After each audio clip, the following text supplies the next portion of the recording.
బాగుందండి.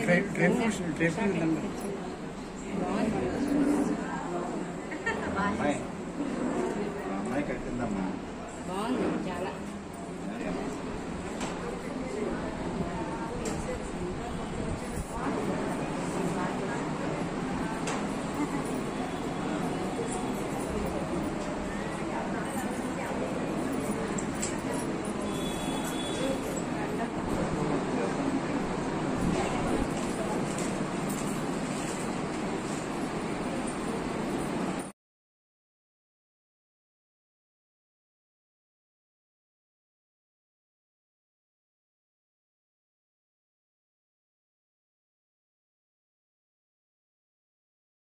గురువుల యొక్క స్వరూపాలైనటువంటి మీ అందరికీ నా హృదయపూర్వక నమస్కారాలు. కృష్ణం వందే జగద్గురు. ఈ మొట్టమొదటిగా ఈ మానవ జాతికి బోధనటువంటి చేసినటువంటి వాడు కృష్ణుడు. భగవద్గీత ద్వారా మొట్టమొదటిగా చేశారు. ఇది ద్వాపరయుగం. దానికి పరమ గురువులు ఎప్పుడు 7 ఉంటారు కదా, 7గురికి ఒక్కొక్కరికి 7 శిక్షలు ఉంటారు. 7 to the power of 7 అంటే గురువు ఎక్కడ ఉంటాడంటే గురువు చాలా చక్కటి పవిత్రమైన రోజు గురుస్మరణ చేసుకుంటూ గురువుని మనం ఎలాగా అనుకరిస్తూ ఎలా మనం ఎదగాలి వాళ్ళు మైత్రీస్ ఇచ్చారు. సో గురువుని అనుకరిస్తూ మనం ఎలా ఎదగాలి. అందరూ అంటే ఇక్కడ ఆడమగ భేదం ఉండదు. ఓన్లీ లింగ భేదం అనేది ఉత్పత్తి కోసమే ఏర్పడింది తప్పితే జీవులందరూ కూడా సూర్యుడి నుంచి దిగి వచ్చినటువంటి అణువుల్లోంచి వచ్చినటువంటి ముందు మినరల్కి ఎక్కడము, తర్వాత ప్లాంట్కి ఎక్కడము, తర్వాత యానిమల్కి ఎక్కడము, తర్వాత హ్యూమన్ కింగ్డమ్ ద్వారా ట్రావెల్ చేస్తూ మనం కూడా అందరూ హ్యూమన్ కింగ్డమ్ లో ఉన్నాం. మిగతా కింగ్డమ్స్ లో కూడా అందరూ జీవులు ఉన్నాయి. ఒక్కొక్కటి ఎవల్యూషన్ లో ముందుకు వస్తూ ఉంటాయి. అలాంటి జీవులందరినీ ఉద్ధరించడానికి నిరంతరం ఎప్పుడు మనకు తెలిసినంతవరకు వ్యాస భగవానుడు, తర్వాత గురు పరంపర, తర్వాత వారి అబ్బాయి, తర్వాత అలాగా మిగతా సప్త ఋషులు, మిగతా వాళ్ళందరూ వస్తూ ఇప్పుడు ఈ కాలానికి ఉత్తరాదిని మైత్రేయ మహర్షి, మౌర్య గారు, తూమి గారు, జ్వాలాముని గారు, దక్షిణంలో అగస్త్య మహర్షి, మాస్టర్ సివి గారు, మాస్టర్ ఎన్ఎల్ గారు, మన తరందరికి వచ్చిన మాస్టర్ ఈకే గారు, మాస్టర్ డిపి గారు, మాస్టర్ కేఎస్ శాస్త్రి గారు, ఇలాగా కొంతమంది ఆ టైంకి అక్కడికి మన అదృష్టాన్ని బట్టి మనం అక్కడికి వెళ్తున్నాం. మాస్టర్ ఈకే గారు ఈ ఊళ్ళో 33 సంవత్సరాలు నాకు తెలిసి ఇప్పటికీ వస్తూ ఉంటారు కొంతమంది. అయ్యో మాస్టర్ కూడా మేము చూడలేకపోయామండి, కలవలేకపోయాం. అంటే ఎప్పుడు ఎవరి వల్ల ఎంతవరకు బోధ ఏర్పడుతుంది అనేది అది భగవంతుడి యొక్క నిర్ణయం. ప్రతి జీవుల్లోనూ కూడా ఆశ అంటే మనం చిన్నప్పుడు మామూలుగా అందరూ ఒకలాగే పుడతాం. పుట్టిన తర్వాత వంగ అంటూ కాళ్ళు చేతులు ఆడిస్తూ ఉంటాం, మాట్లాడడానికి ప్రయత్నం చేస్తూ ఉంటాం, బోర్లా పడతాం, పాకుతాం, కూర్చుంటాం, నిలబడతాం, నడుస్తాం. తర్వాత జీవితంలో చదువులు అనేటువంటి దాంట్లో కొంతవరకు తల్లిదండ్రులు, తర్వాత ఎవరికి వాడు సొంత నిర్ణయాలు తీసుకుంటూ వివాహాలు చేసుకుంటూ జీవితంలో పరిగెడుతూ ఉంటారు. అయిపోయింది లైఫ్ అంటే. ఏదో జబ్బులు వస్తాయి, ఏదో డేట్ ఆఫ్ బర్త్ పక్కన డేట్ ఆఫ్ డెత్ వేసుకుని భయం ప్రతివాడికి వేసుకోవాలి. అంటే అలా పుట్టడం చచ్చిపోవడమేనా, ఏమన్నా సాధిద్దామా అన్నది నేర్పడానికే గురువు వస్తుంది. అలా మనకు అదృష్టం కొద్దీ మాస్టర్ ఈకే గారు ఈ ఊళ్ళో రావటం, ఆయన అనుగ్రహం చేత నేను ఆయనతో కొంతకాలం ఒక 10 సంవత్సరాలు day in and day out కూడా ఉంటూ, ఏదో ఆయన సముద్రం బీచ్ రోడ్లో నడిచెళ్ళిపోతుంటే ఇసుక రేణువులు ఏమన్నా పడితే కొన్ని దొరికాయి. అలాంటి రేణువులు కొన్ని పట్టుకుని సాధన చేసుకుంటూ ప్రయత్నం చేసుకున్నటువంటి వాళ్ళు నేను కూడా ఒకటిగా ఉంటూ ఉంటాను. ఇప్పుడు నిరంతరం ఆయనతోనే ఉందామని ప్రయత్నం చేస్తూ ఉంటాం. అలాగే మీరందరూ కూడా ప్రతి వాళ్ళకి వాళ్ళ గురువు వాళ్ళు ఉంటాడు. గురువుని పట్టుకుని ఈసాఫికల్ సొసైటీ వాళ్ళు ఒక అరేంజ్మెంట్ చెప్పారు మాస్టర్స్. అన్ని కార్యక్రమాలు ముగించుకుని రాత్రి పడుకునే ముందు ఓ టైం పడుకునే ముందు నమస్కారం టు మై అన్నోన్ మాస్టర్ మనం దండం పెట్టుకోవాలి. మన గురువు ఎవరో మనకు తెలియదు. అంటే చిన్నప్పుడు స్కూల్లో పాఠం చెప్పిన గురువు గారే, తర్వాత ఇంట్లో ఉన్న పురోహితులు గురువే, తర్వాత మన జీవితంలో తగిలి మనకి డైరెక్షన్ లో కరెక్షన్ చేస్తూ మనలో ఉన్నటువంటి వీక్నెస్ ని కరెక్షన్ చేస్తూ ఈగే గారికి ఉన్న ఉపయోగం ఏంటంటే మందుల ద్వారా కూడా మనుషులు కరెక్ట్ చేస్తుంటారు. అంటే జీన్స్ లో కొంతమందికి కొన్ని రకాలైనటువంటి భయము, కంగారు, గాబరా, అనుమానం, రకరకాలైనటువంటి వ్యాధులతో ఇబ్బంది పడుతూ అసలు దారి మర్చిపోయి వేరే దారిలో వెళ్ళిపోతుంటే వాళ్ళందరినీ కరెక్ట్ చేయడానికి ఆయన హోమియోపతి అనేటువంటి వైద్యాన్ని తీసుకుని ఆయన వైద్యుడు అనేటువంటి ఆయన healers are born and doctors are పేడ్.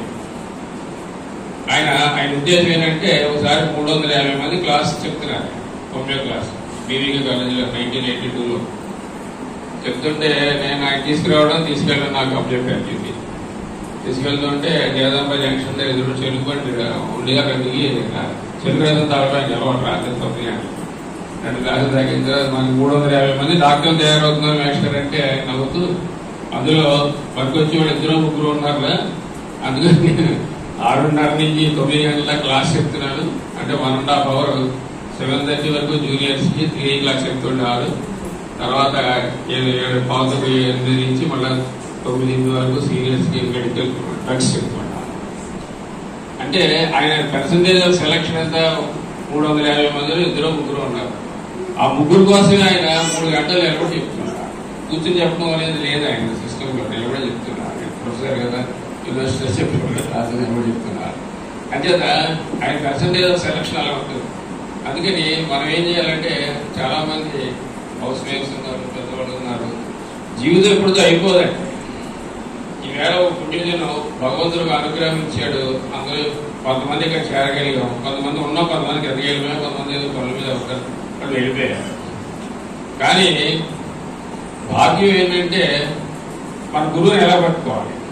నమస్కారం టు మై అన్నోన్ మాస్టర్ పడుకునే ముందు కార్యక్రమాన్ని గుర్తి దండం పెట్టుకుంటే కొంతకాలానికి మన గురువు మనకు నిద్రలో అలా కళ్ళ ఎక్కడికో వెళ్తున్నట్టు, ఎవరో మాట్లాడుతున్నట్టు, ఎవరో ఉపన్యాసం చెప్తున్నట్టు, ఎక్కడికో వెళ్ళినట్టు, అక్కడ ఏదో చెప్తున్నట్టు, తర్వాత మనం ఎవరైనా మాట్లాడుతున్నది ఎక్కడో వెళ్ళినట్టుగా అనిపించడం, తర్వాత మనకు కూడా మనిషికి అనిపించదు కానీ మనకు కూడా నడుస్తున్నట్టుగా అనిపించడం, తర్వాత భౌతికంగా గురువుగా అనిపించడం. గురువు అనేటువంటి వాడు మనని ఆయనే మన గురువుని సెలెక్ట్ చేసుకోవడం కాదు, మనల్ని గురువు సెలెక్ట్ చేసుకోవాలి. మాస్టర్ ఈకే గారిని అలాగే మాస్టర్ సిఈ గారు సెలెక్ట్ చేసుకున్నారు. ఆయనకి ధ్యానంలో కనిపించి ఆయన ద్వారా మాస్టర్ గారి వర్క్ అంతా, సిఈ గారి వర్క్ అంతా మాస్టర్ ఈకే గారు చేస్తున్నారు. అలాగా మన గురువుని మనం పట్టుకున్నప్పుడు గురువుని ఎలా పట్టుకోవాలి ఇంకోటి, గురువుని పట్టుకుని మర్కట మార్జాల న్యాయంలో న్యాయం. మర్కట మార్జాల న్యాయం అంటే కోతిని పట్టుకుంటుంది పొట్ట దగ్గర గట్టిగా.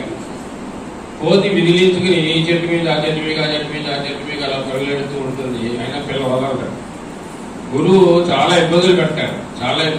అంటే మనలో ఉన్నటువంటి అహంకారము, మమకారము, మదము, ఆశ్చర్యము ఇవన్నీ పోగొట్టడానికి మనకు రకరకాలైన ట్రైనింగ్ ఎక్కడో ఇస్తున్నప్పుడు ఆయన రకరకాలుగా మనల్ని ఇబ్బంది పెట్టిన కనిపిస్తుంది. కానీ అవన్నీ మన మంచి కోసం, అవన్నీ మనలో రోగ లక్షణాలే కానీ అవన్నీ ఆరోగ్య లక్షణాలు కాదు. సో ఇవన్నీ పోగొట్టడానికి ఒక ప్రయత్నం చేస్తూ ఉంటారు.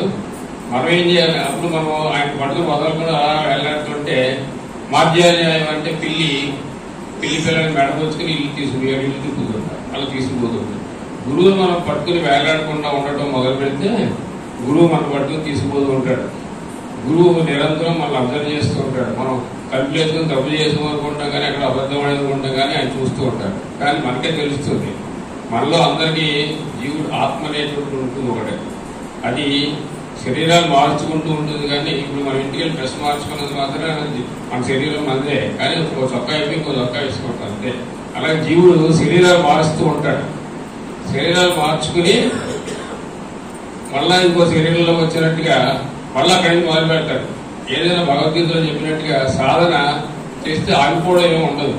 ఇప్పుడు ఈ జన్మలో సపోజ్ ఇదే ఈవేళ ఆదివారం సాయంత్రం గురు పౌర్ణమి ఉన్నాడు, ఎంతమంది ఊళ్ళోకి వెళ్ళగలిగారు, ఎంతమంది విజ్ఞానం నేర్చుకోగలిగారు అంటే ఎవరి సంస్కారాన్ని బట్టి వాళ్ళు వాడుకుంటుంది.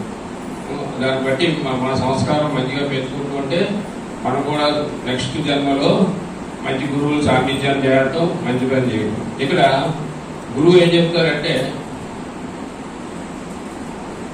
నిస్వార్థమైన సేవ చేయడం అనేటువంటిది ఒక ఉపదేశంగా ఉంటుంది. అందరు గురువులు చెప్పారు, let my plan be the epitome of the divine plan అని ఒక సెంటెన్స్ చెప్తారు మాస్టర్. సాయంత్రం ఇన్నోవేషన్ చదువుకుంటాం. మనకి ఈ భూగోళం మనం పుట్టిన తర్వాత మనకు 6 ఏళ్ళకో 7 ఏళ్ళకో తెలివి వస్తుంది. అప్పటిదాకా మాకేం తెలియదు, ఏదో వాళ్ళకి వాళ్ళు తయారు పెట్టుకుంటూ పెట్టుకుంటూ సంపాదిస్తూ తిరుగుతూ ఉంటాం. తర్వాత సొంత కొరకు బయలుదేరుతాం.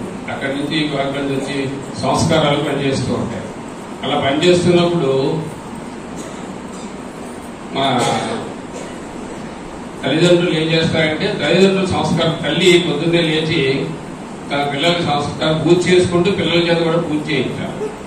తను మంచి పనులు చేస్తూ పిల్లల చేత మంచి పనులు చేయించాలి. తండ్రి కూడా అదే చెయ్యాలి.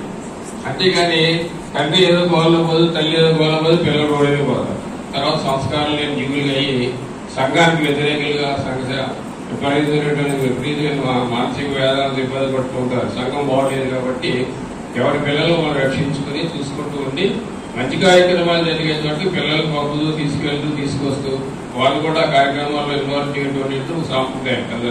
పూర్వంగా దాన్ని ఋషాశ్రమాలకి గురువుల ఆశ్రమాలకి పంపించేవారు, తర్వాత బయటకు వచ్చేవారు. ఇప్పుడు ఆశ్రమాలకు వెళ్ళాము కాబట్టి మనకు ఉన్నందులో మనం ఎక్కడైతే మంచి పనులు జరుగుతుంటో అక్కడ పిల్లలు పంపించి పిల్లలు నేర్పిస్తూ ఉండడం అనేది మన సంస్కారంలో ఎదగడానికి ఎక్కువ అవకాశాలు ఉంటాయి. లేదా వెతికలు వేస్తాయి సంఘంలో. ఇప్పుడు అసలే మనం కలియవు ఇబ్బంది ఎదుర్కొనే సమస్య పెరిగేవాడికి స్వార్థం. ఈ స్వార్థం గురించి చెప్పుకుంటే మన పొద్దున్నే మన సూర్యోదయం 6 గంటలకి, ఒక అరగంట అటు ఇంట్లో కాలాన్ని బట్టి మారుతూ ఉంటుంది. సూర్యుడు టైంకి వస్తాడు. ఆయన టైంకి ఉదయించగానే అంటే మన ఆంధ్రప్రదేశ్ వరకు మనకు 6 గంటలకు అనుకోండి. ఆయన లేచిన దగ్గర నుంచి పెద్దవాళ్ళు లేచి ఆవిడ కార్యక్రమాలు వాళ్ళు మొదలెట్టుకుంటారు. శీతాకాలమైనా ఎండాకాలమైనా వానాకాలమైనా మబ్బులున్నా సూర్యుడు రావడం మానడు. అలాగే చంద్రుడు అమావాస్యకి ఏముండదు, పౌర్ణమి మళ్ళా పాడ్యం నుంచి కట్టుకుని పౌర్ణమికి మళ్ళా పూర్వచంద్రుడు అయ్యి మళ్ళా అమావాస్య వరకు తిరుగుతూ ఉంటాడు. అలాగే మనలో ఇవి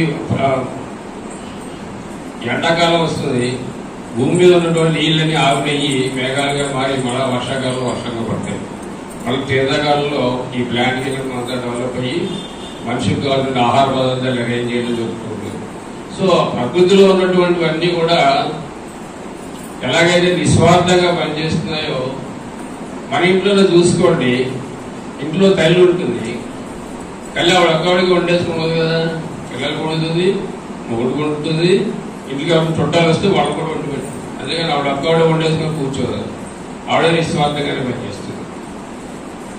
అలాగే మనకి రైతు ఉంటాడు. రైతు ఆయన అప్పుడే పండించుకోడు.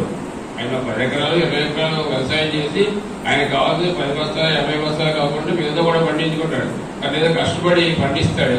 ఆ పండించినటువంటి రైస్ మిల్లర్ ఆడించి ధాన్యంగా తీసుకొచ్చి హోల్సేలర్ తీసుకొస్తే హోల్సేలర్ నుంచి రిటైలర్కి వస్తే మనం తెచ్చుకుని మన ఇంట్లో ఉన్న తల్లికి ఇస్తే తల్లి వండి పెట్టుకుంటాం.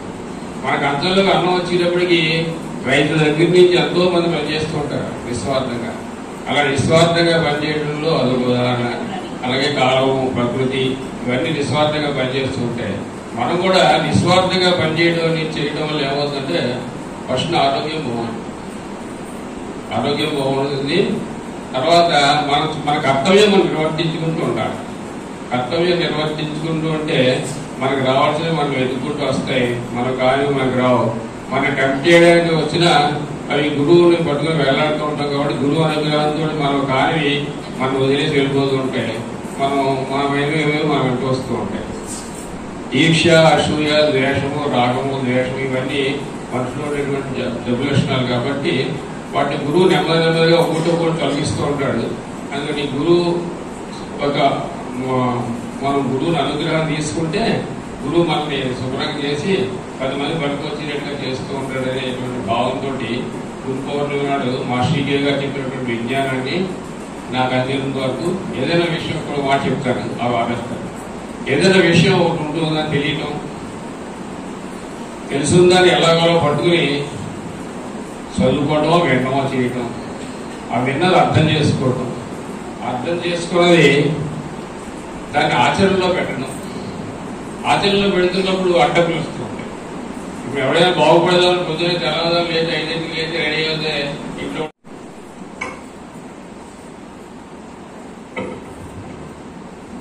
శ్రీ గురుభ్యో నమః. మాస్టర్ గారు మనకి ఇప్పుడు బహుశా వస్తారు, వస్తే కిందనే ఉంటారు, ఆయన పైకి రాలేరు. వస్తే మనం అందరం కొన్ని ఒకసారి ఆయనకి ఆయన ఆశీస్సులు తీసుకుని ప్రసాదాలు తీసుకున్నప్పుడు వెళ్దాం. తర్వాత ఆయన వచ్చే లోపలనే మనం ఇవన్నీ కంప్లీట్ చేసేద్దాం.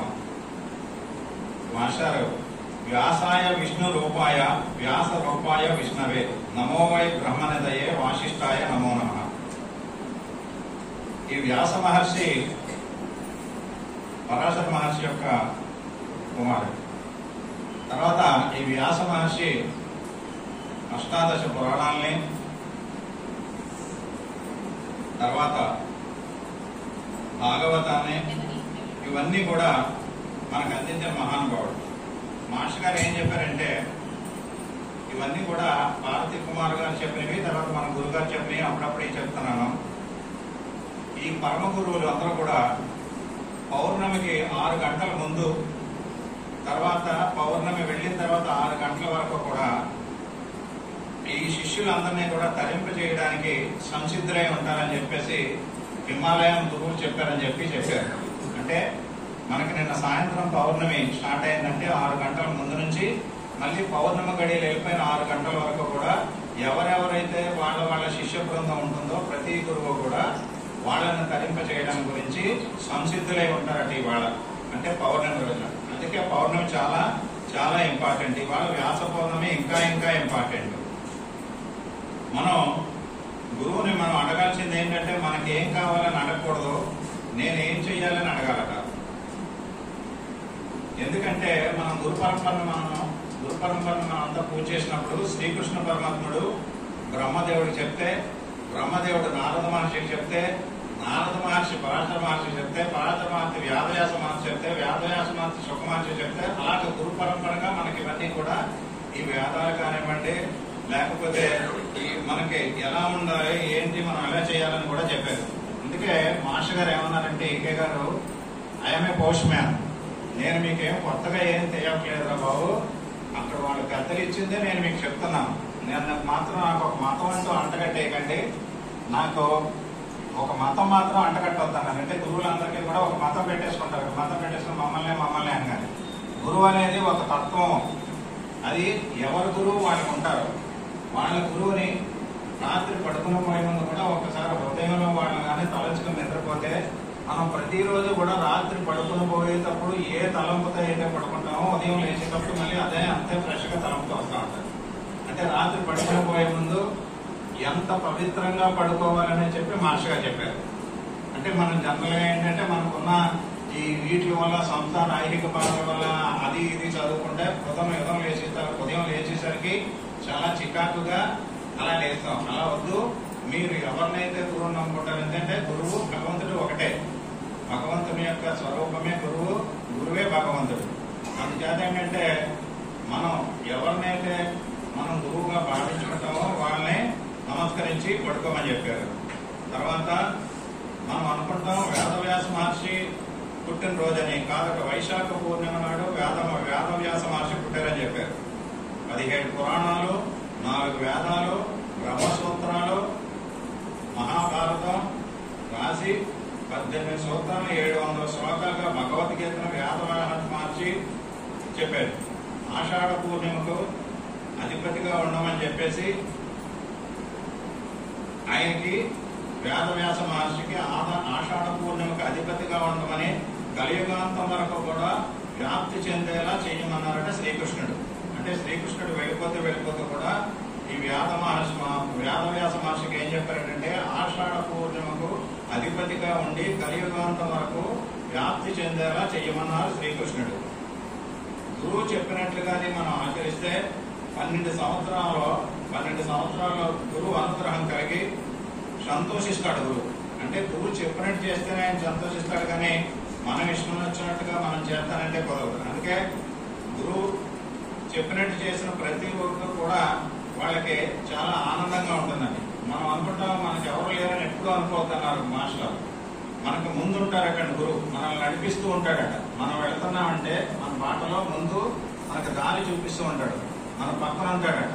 మనకి వెనకాల కూడా ఎవరైనా ఒకవేళ మనకి ఏదైనా ఆపద వస్తుందంటే గురువు ఇలాగ చేయి వేసి కాస్తాడట. అలా ప్రతి మనిషికి కూడా జీవితంలో అతను పుట్టిన దగ్గర నుంచి దేహం విడిచి వరకు కూడా తప్పకుండా ఈ యొక్క రక్షణ గురువు వల్ల మనకు ఉంటుందట. అంటే చివరి వరకు కూడా. ఇప్పుడే కాకుండా మనం ఈ దేహాన్ని వదిలేసిన తర్వాత అంటే గురువు దగ్గర ఉండి మనం నేర్చుకోవాల్సింది ఏంటంటే ఈ యొక్క దేహాలన్నీ కూడా మనం ఈ దేహం పడిపోయినా సరే మనం ఉంటామంట. మనం ఉండే మళ్ళీ గురువు మళ్ళీ మనల్ని ఎన్ని జన్మలైనా సరే మిమ్మల్ని పట్టుకుని నేను ఒక్కసారిగానే నాకు నమస్కరించారంటే మిమ్మల్ని వదలని మాస్టర్ సిఇ గారు మాటిచ్చారు. నేను ఎలాగైతే బ్రహ్మనో మీరందరూ కూడా బ్రాహ్మణులే, మీ అందరినీ కూడా నా అంత వారి వరకు చేస్తానన్నదే ఒక గురువే అన్నారు. అందుకే మనకు మన పూర్వజన్మ సుకృతం వల్ల ఏదోనివ్వండి మనం అసలు గురువు అంటే ఏంటి, గురు తత్వం అంటే ఏంటి, ఎలా జీవించాలి, ఎవరితో ఎలా ఉండాలి, తల్లిదండ్రులతో ఎలా ఉండాలి, పిల్లలతో ఎలా ఉండాలి, స్నేహితులతో ఎలా ఉండాలి, ఇవన్నీ కూడా ఒక గురువు ద్వారా మాత్రమే మనం తెలుసుకోగలుగుతాం. అందుచేత ప్రతి ఒక్కరు కూడా గురువు గురువు గురువు అని మనం ఉండడానికి కారణం అది. తర్వాత మాస్టర్ గారు ఏం చెప్పారంటే మొత్తం 1,44,000 మంది సూక్ష్మ శరీరాలతో ఈ గురు పరంపర తిరుగుతూ ఉంటున్నారండి. మొత్తం ప్రపంచం అంతా, భూగోళం అంతా కూడా 1,44,000 మంది సూక్ష్మ శరీరంలో తిరుగుతున్నారు ఈ భూమి మీద. అందులో ఎలాగంటే 144, 1,440, 14,400, 1,44,000 దీనికి ఒక రిధం ఉందని చెప్పారు. ఇప్పుడు ప్రస్తుతం 24,000 మంది సిద్ధులు భూమి మీద తిరిగి అందరినీ ఉద్ధరిస్తున్నారు అట్ ప్రజెంట్. ఇది పార్వతీ కుమార్ గారు గురు పూజల్లో గురు పౌర్ణమి రోజున అక్కడ 2019లో చెప్పారనమాట. అంటే 24,000 మంది గురువులు వాళ్ళ సిద్ధులు భూమి మీద తిరిగి అందరినీ కూడా మనల్ని అందరినీ ఉద్ధరిస్తున్నారు. మాస్టర్ గారు కూడా మన ఈకే గారు అంటే మనకు తెలియదు, మన ఈకే గారు కూడా మన విశాఖపట్నానికి ఎప్పుడో చాలా కాలం క్రితం కృష్ణమూర్తి గారు వాళ్ళు ఉండేటప్పుడు వాళ్ళకి బాగా తెలుస్తుంది. ఒక సబ్మెరీన్ వచ్చి మన విశాఖపట్నాన్ని కొట్టేయడానికి వచ్చే పరిస్థితి వచ్చినప్పుడు వీకే గారు దాన్ని ఇలా తప్పించారు. అంటే గురువు యొక్క శక్తి ఒక విశాఖపట్నం నుంచి ప్రజలకు ఏమీ కలగకుండా అటు తప్పించగలిగే శక్తి గురువులకు ఉంటుంది. అంటే మనల్ని ఒక గ్రూప్ ని కూడా రక్షణ చేస్తారండి. అంటే ఆయన ఉన్నట్టు ఇందాక మనం ఆ గురువు మీద భక్తి వల్లే మనందరం ఇక్కడికి రాగలిగాం. ఈ మళ్ళీ గురు పౌర్ణమి వచ్చే వరకు కూడా మనకి వాళ్ళ యొక్క ఆశీస్సుల వల్ల మనకి ఏ విధమైన ఆటంకాలు లేకుండా, ఏ విధమైన అనారోగ్యాలు లేకుండా అంతా కూడా మనకి శుభం చేస్తారు గురువులు. గురువులు అంటే ఏంటో ఆశామాషిగా తీసుకోవద్దని చెప్పారు. తర్వాత మాస్టర్ గారు ఏమని చెప్పారంటే మనం ప్రాణాయామం చేయడం వల్ల ఏమవుతుందంటే మనకి శ్వాస తీర్చి వదలటం వల్ల మన శరీరంలో కొంత టెంపరేచర్ ఉంటుంది. ఈ శ్వాస పీల్చి వడవడం వల్ల ఏమవుతుందంటే దానివల్ల కొంత వేడి పడుతుందట. అది ఒక జ్వాల కింద పుట్టి మనలో ప్రాణాగ్నిని శరీరంలో ఉన్న వేడికి పుట్టించి ఈ కుండలని ఉత్పాదన చేస్తుందిరా బాబు, మీరు ప్రాణాయామం చేసుకోవడం అది దానివల్ల ఉపయోగం అని చెప్పారు. ఇది మాస్టర్ గారు వస్తానని అన్నారు కాబట్టి ఇంకొకరు ఎవరైనా ఒకవేళ వైశాఖ పూర్ణమి గురించి కానీ లేకపోతే ఏదైనా మాస్టర్ గారి గురించి కానీ ఏమన్నా చెప్పాలనుకుంటే వచ్చి ఒక 10 నిమిషాలు మాట్లాడాలని కోరుతున్నాను.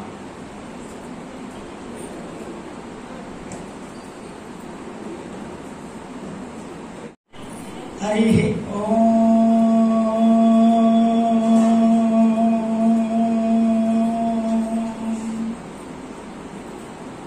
ఓం గం గణపతే నమః. ఓం గుం గురుభ్యో నమః. ఓం ఐం సరస్వత్యై నమః. వేదిక మీద ఉన్నటువంటి పరమ గురువుల పరంపర అంతటికి మన ప్రీతమ గురుదేవులు మాస్టర్ ఎక్కిరాల కృష్ణమాచార్య గారికి, మన గురువు గారు శ్రీమాన్ డాక్టర్ కెఎస్ శాస్త్రి గారికి నమస్కరిస్తూ, మీ అందరి యందు జ్యోతి రూపమై వెలుగుతున్నటువంటి ఆ సద్గురు పరబ్రహ్మకు నా శిరస్సాష్టాంగ ప్రణామములు. దైవాత్మ స్వరూపులారా, పవిత్ర ఆత్మీయులారా, ఈరోజు వ్యాస పౌర్ణమి లేక గురు పౌర్ణమి. ఇందాక హనుమంతరావు గారు చెప్పినట్టు చాలామంది ఏంటంటే వ్యాస పౌర్ణమి అంటే వ్యాసుడు బర్త్డే అని అనుకుంటేవారు కాదు. వేదాలని శాస్త్రాలను అన్నింటిని కూడా విభజించినటువంటి రోజు.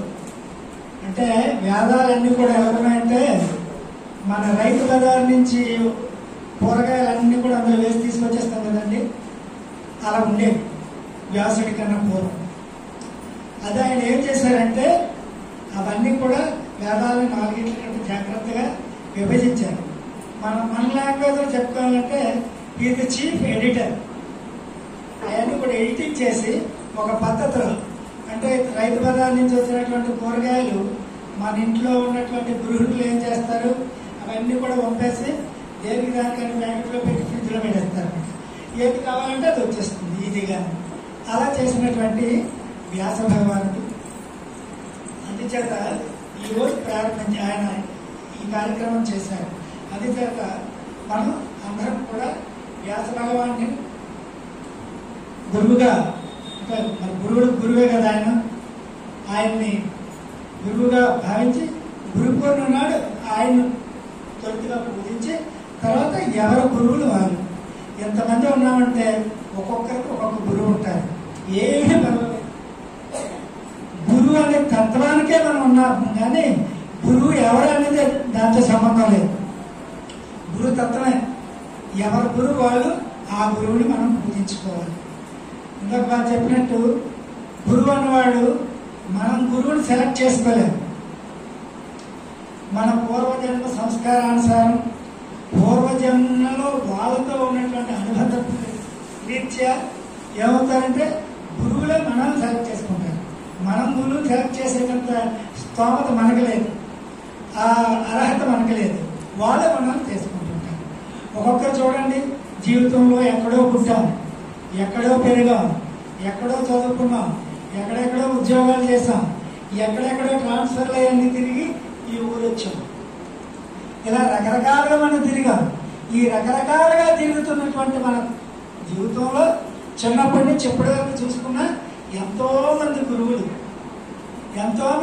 మనకి సాక్షాత్కరించారు, ఎంతో మంది గురువులు అనుగ్రహించారు.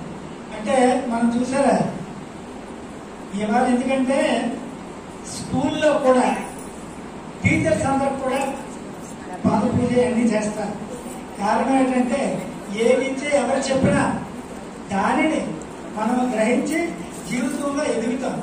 అందుకోసమే దాని కృతజ్ఞతాపూర్వకంగా వాళ్ళకు కూడా మనం నమస్కరిస్తాం. ఎలిమెంటరీ స్కూల్ ఎడ్యుకేషన్ అనే ఫౌండేషన్ లేదనుకోండి, ఇలాంటి మనం పిహెచ్డీలను ఎంటెక్లు చేయలేం కదా, మనం ఎక్కడో ఉండేవాళ్ళం.